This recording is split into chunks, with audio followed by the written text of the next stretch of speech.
កាត្របែកព្រៃដងតាមដីវាល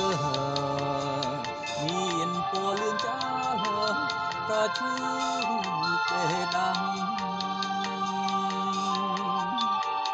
មានពណ៌ចម្រុងស្រស់ស្អាតខ្លាំងណាស់ដូចទុនមិនចាចំណាយសោះឡើយខ្ញុំអ្នកគង់វាលខ្វៀលគោក្របីរត់លេងក្នុងព្រៃកំសាន្តឥតសប្បាយដល់រដូវផ្កាតែងកាយលេងហាអរត្របែកព្រៃអើយអ្នកល្អអត់ចង់គង់នៅក្នុងព្រៃមានអ្នករក្សា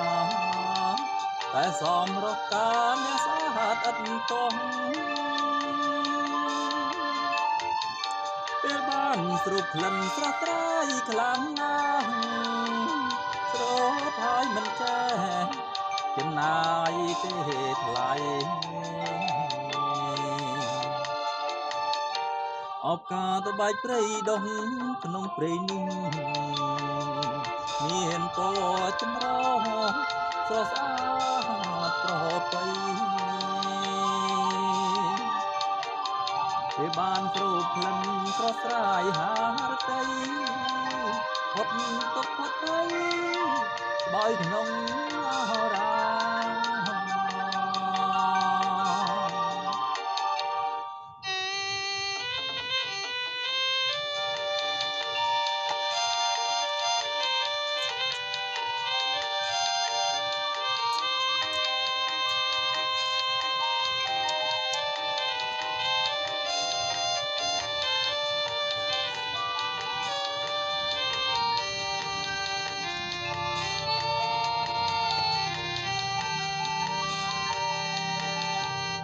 ដង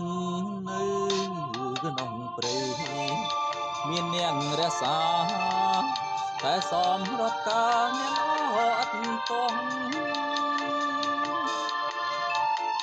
ពេលបានស្រូបក្លិនស្រស់ស្រាយខ្លាំងណាស់ស្រស់ហើយមិនចេះចំណាយទេថ្លៃអបការត្របែកព្រៃដងក្នុងព្រៃនោះមានពណ៌ចម្រុះស្រស់ស្អាតប្រពៃពេលបានស្រូបក្លិនស្រស់ស្រាយហារតីហត់ទុក